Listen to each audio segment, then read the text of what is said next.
Welcome to Eye Level to High Level, where real talk meets real results.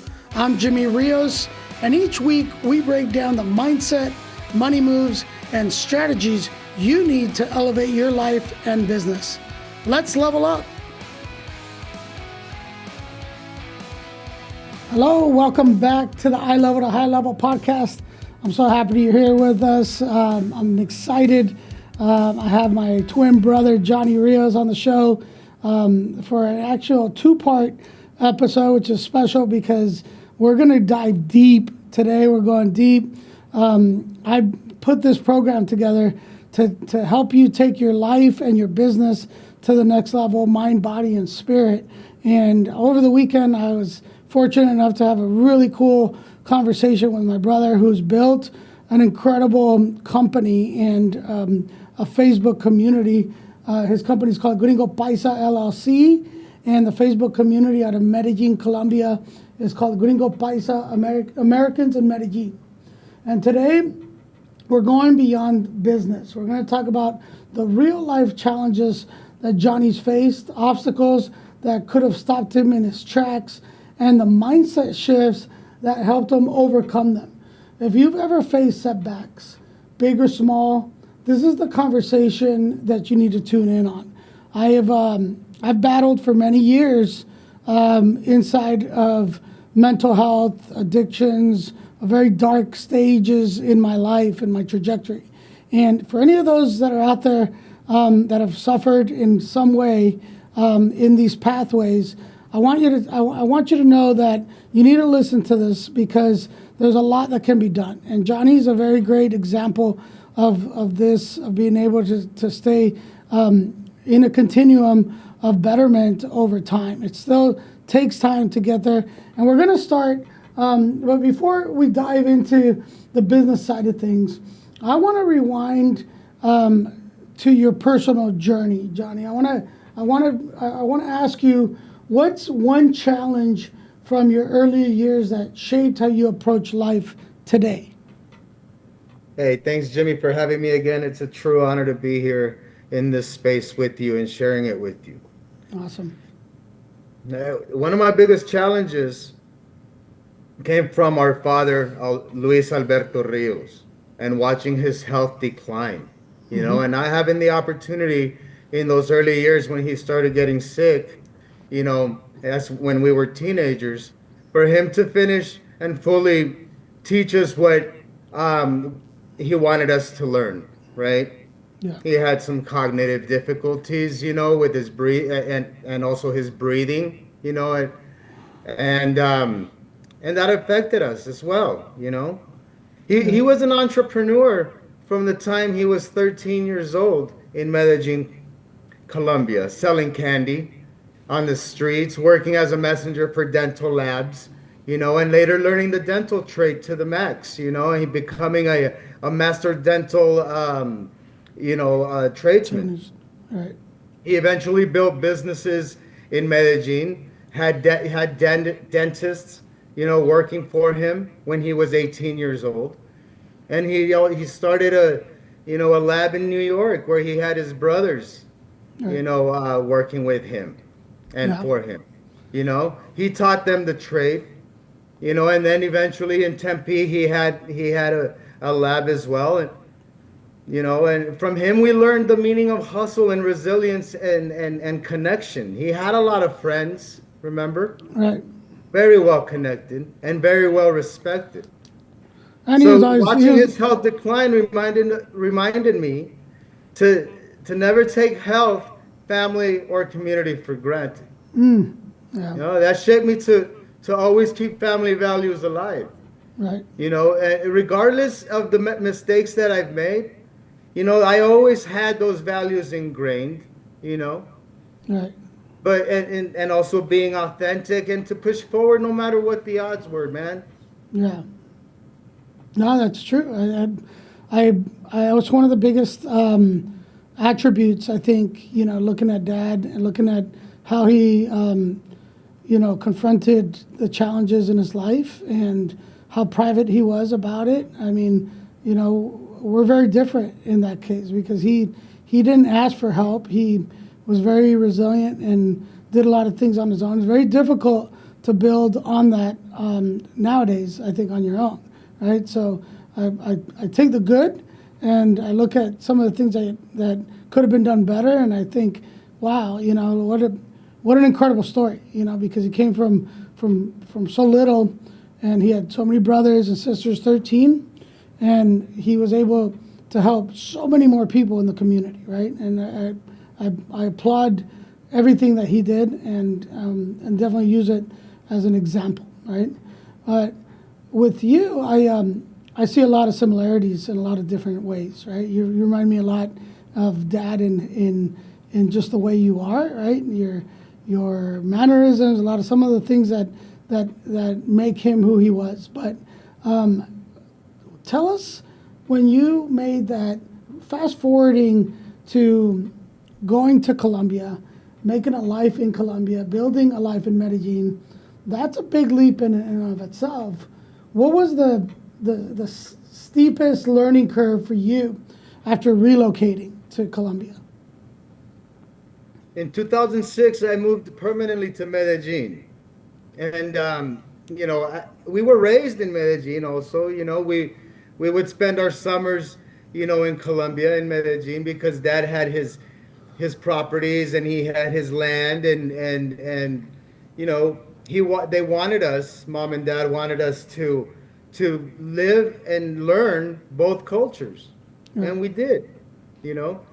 We would stay there up 3 months, up to 6 months at some time, and then eventually we had to stop going because it got so dangerous. You know what I mean? Yeah. But in 2006, I moved permanently there, and the biggest adjustment, man, was safety. You got to keep in mind that back then there weren't the same resources or reliable safety information like today, like the different Facebook groups, and platforms, social media platforms. Right. You had to figure it out yourself the hard way, Yeah. Learning the systems was tough, things about visas and banks, everything was slower, driver's licenses, everything, man. We're so used to the conveniences of the United States, Right.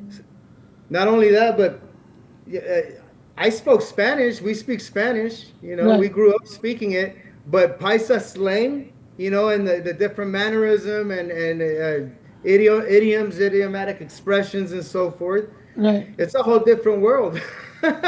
What about your confidence in being there after having lived in the U.S. and being so fluent, and how did it affect your confidence just in general?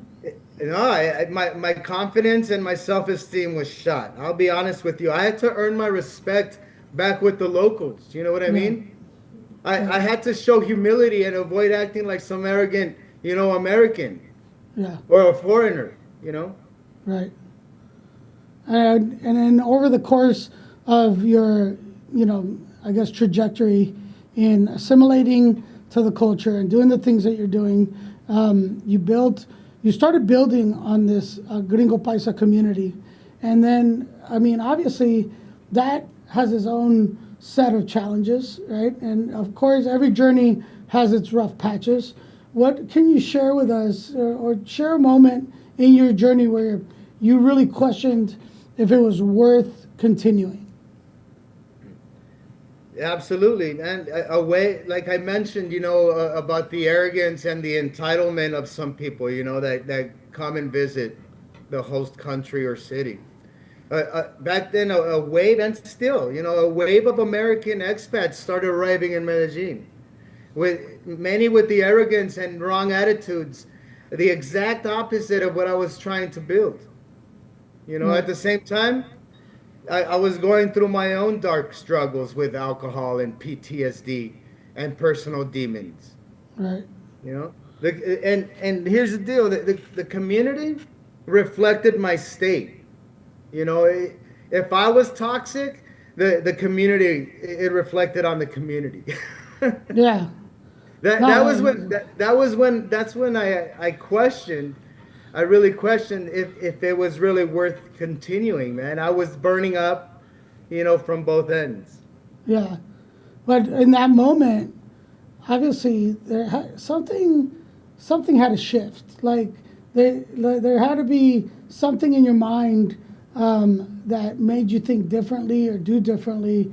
What actions or mindset changes helped you pull through that situation? And it had what? Yeah. Tell us what that was.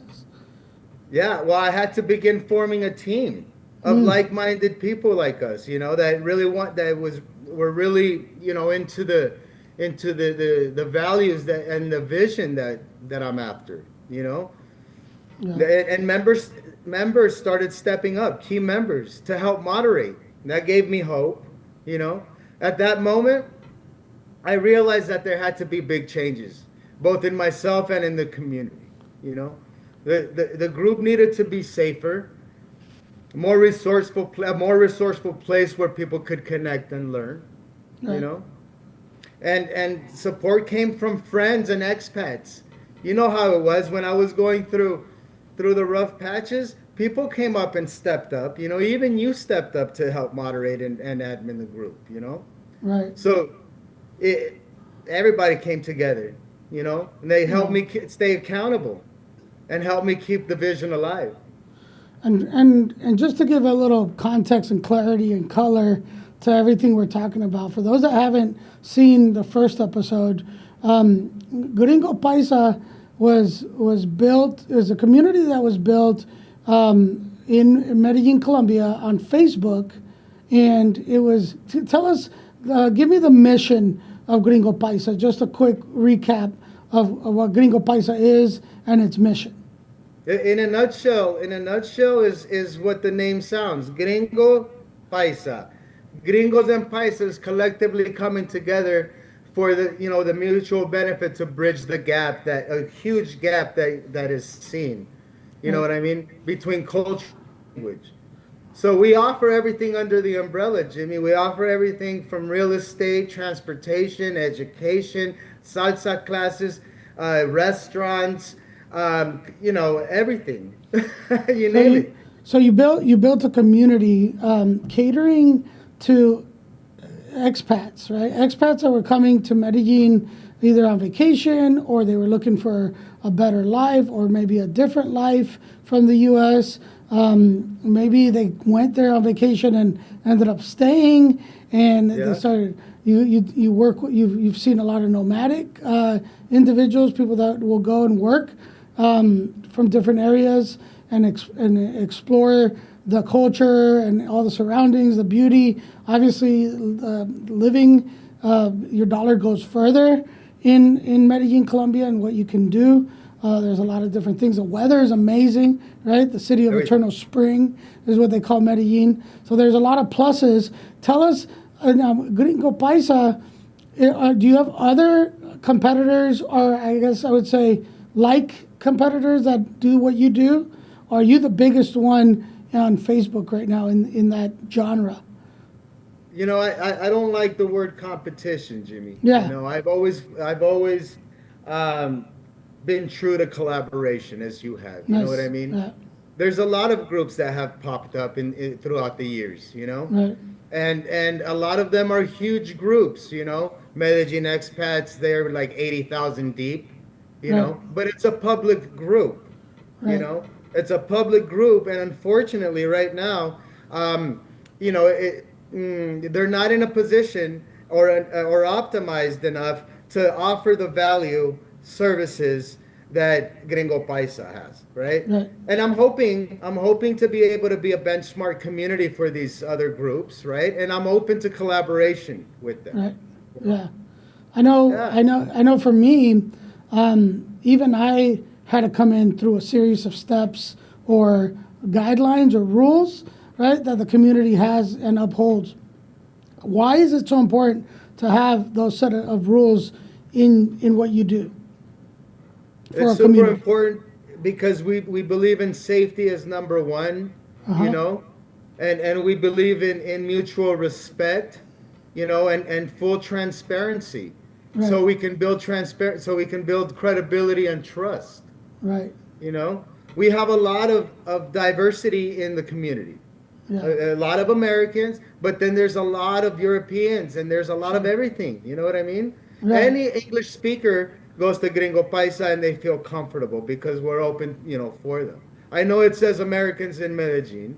Yeah. And there's always been debate about, oh, well, Colombians are Americans. Yes, they are South Americans, and Right. Americans in the United States are North Americans. Right.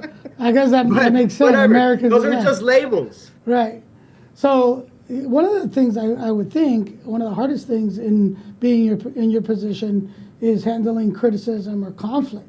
Now, running a large group online can sometimes feel like being a referee, a never-ending game. How do you handle criticism or conflict without losing focus on that mission? Trolls and haters are always going to be there, man. The haters are never going to congratulate. Criticism is part of the game, you know. I learned early, very early, man. I got to kill them with kindness, right? And I got to stay diplomatic. I got to act like a referee at times, yes, but I got to use the tools available to moderate properly, you Yeah. know. I got to model good behavior, right? By being respectful, transparent, and putting safety first always. Right. I learned early not to waste energy on these trolls, man. Right. I tune them out like switching the knob on a radio station, you know. And Right. I always push for connection over conflict, building I like, bridges instead of walls. I like that. I think Brian Fontenot, my partner, said it. He said, even on Sundays, God God's not going to be able to please everyone on football Sunday, right? There's always going to be somebody that is not going to be happy, right? You can't please Right. everyone, as much as you want. And on Sundays, that's a funny analogy how you said that. But I was thinking about, your daily, I guess, daily habits of resilience, and beyond all these turning points, and people see all this greatness on Facebook, right? They see the things that are great, but I mean, how nobody talks about all the struggles that goes behind the scenes, and this happens in building a business. It also happens in building a community the way you have. And I know daily routines play a huge role. So, what daily or weekly habits can you say that have kept you grounded and productive? Yeah, I had to learn this the hard way, man. Because I needed some discipline, and I had to learn it the hard way, but I finally got it, man. So my morning routines are sacred. Yeah, Prayer, prayer. I finally found, spirit, and I'm not a religious person, but I found spirit in meditation, and gratitude. yeah, That always sets the tone in my mornings. I wake up early. I started waking up early. Now, that I'm in recovery, I have so much energy and I sleep great, and I my nutrition's the best. I'm in the best shape of my life, and I'm almost 50. You know what I mean? yeah, So I exercise every day. I take care of my mind by reading, and I move around, in right, motion, yeah, and daily check-ins with the community. I right, gotta check in to see how people are doing. yeah, I gotta scan posts and engage. I cannot isolate, right, right? That's one of the big things. Don't isolate, and in the past I did, yeah. and it reflected in the group. You know what I mean? And I I gotta think, protect my energy, setting boundaries, proper yeah, boundaries. right, I gotta learn to say no at times, because in this game I absorb a lot of energy from a lot of community members, yeah. and there's a lot of energy sucking vampires out there.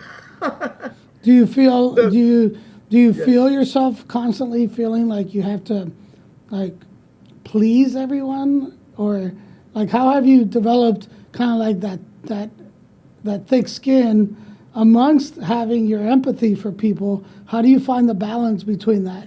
Because that can't be Well, easy. there was there's something called stoicism. Right. And our dad was very stoic. Yeah. Mom is very stoic as well, and you as well. And I have to use that train of or that philosophy, right? Yeah. For I those have to that be diplomatic. I was going to say, for those that don't understand what stoicism is, can you give us just a quick rundown of what being stoic is?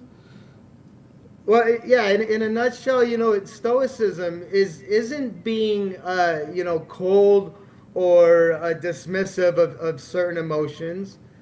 Stoicism is being present, understanding, and absorb what's going on and empathize, right? Right. But you can't let your emotions dictate what your actions.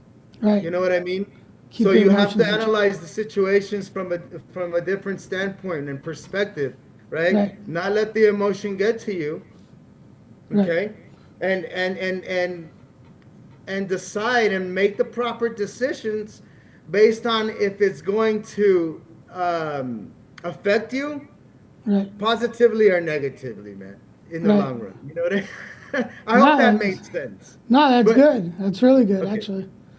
I mean, and I've talked about it. I'm a pretty open book about, my past and, what's helped me get to the next level in life and in business and in my relationships.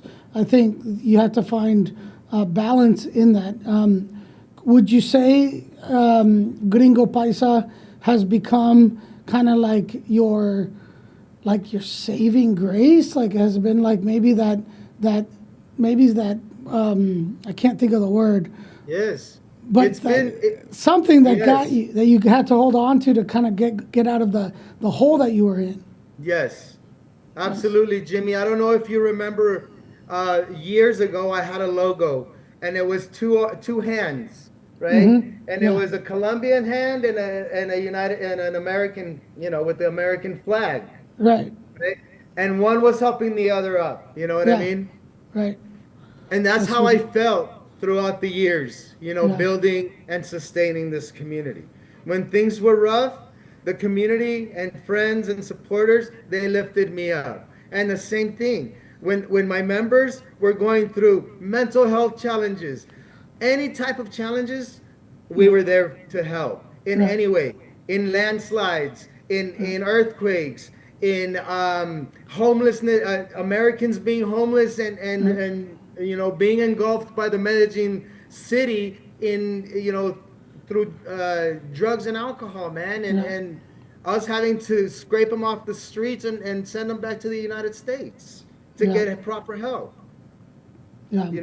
There's been a lot of initiatives, Well, and and that's we've what helped, and they've helped me. So it's a win-win that way. it's a the rule of reciprocity, right? That comes Yes. around from you giving and then receiving, right, and helping others. I think that's a very admirable thing that you're doing because, correct me if I'm wrong, but yes, you have Gringo Paisa LLC as a business, but you really haven't profited inside of this group yet. I mean, you haven't monetized it, even though you have 26,000 members and growing. You really haven't done it for the money. I mean, you haven't, built an empire of riches because of Gringo Paisa. And tell us a little bit about how you sustain it without having that monetization. It's got to be difficult. Yeah, it's been, excuse me, it's been extremely challenging Yeah. because, the bigger the group gets and the more engaged it gets, there's a lot of activity, and I have to be here, to take care of all that, right? Right. Yeah. So, excuse me. I'm sorry, man. Can can you repeat the question? Oh, so we were talking about Gringo monetization and how do you keep Yes. the Gringo Paisa sustainable? Yes, Jimmy. I'm sorry, I lost my train of thought right there. Something happened there. Okay. So So, so yeah, it's definitely been challenging, Jimmy, because there's a lot of activity that goes on in the group, with a group this robust, yeah. right? So we have to sustain some way, but money is not the only currency, Right. okay? So there's been times where we've scratched each other's backs, and that's one of the things that I need to clear is that throughout the years, yes, there's been a lot of gratitude shown my way from properties being sold, from businesses being started, from connections being made. Yes, not as much as I would like to see to sustain the growth of this community, right? Right. But there's strategies that we're putting in place, and this, Right. right? Strategies that are not going to be, spammy or scammy or where the members are going to feel taken advantage of course not. You know what I mean? Right. This is going to be a way where we generate what we need to generate in order to stay sustained, right? And there's a win-win for everybody who's, collectively doing business in the community. Right. I love Whether it. those are, dance teachers, educators, real estate, transporters, restaurants, events, concerts, the works. Anything to be able to live comfortably in Medellin, Colombia, we can offer that under our umbrella at Gringo Paisa. That's awesome, man. Well, listen, let's talk about. We only got about a few more minutes, so let's close with something encouraging for the people out there who might be in the middle of their own uphill battle. If someone is listening right now and feeling stuck or overwhelmed, what's your message to them? You're not alone. The struggle is real, and I've lived it. Listen. Your breakthrough is often hiding in your breakdown. Okay, so don't focus on the whole mountain.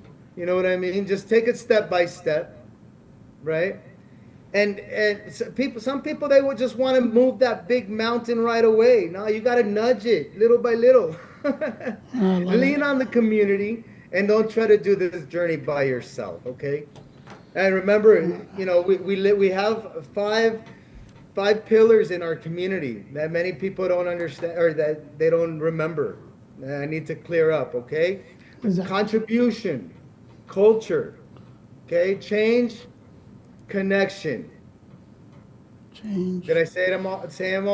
Contribution, culture, change, connection, and there's one more. Contribution, culture, courage, change, and connection. Courage. Yep. If you live by those, you'll always find a way forward in Gringo Paisa and in Medellin. Dang, that's crazy. I got the 5 C's of credit. Johnny brings out the 5 C's of Gringo Paisa. That's amazing. I love what he said. He says, breakthrough is hiding in your... No, is it breakthrough is hiding in your breakthrough? No. Or in your breakdown. Yes. Right? The breakthrough is often hiding in your breakdown. In your breakdown. I love that. You got to break down. You got to hit bottom. At times you don't have to, but a lot of times it's there, Wow. So listen, this is part 1 of an exciting 2-part series that we got with Johnny Rios. Actually, it's a 3-part series. The other part will be on my YouTube channel at Rios Business Funding. So you should be able to start seeing part 1. 2 and 3 will be coming out very soon.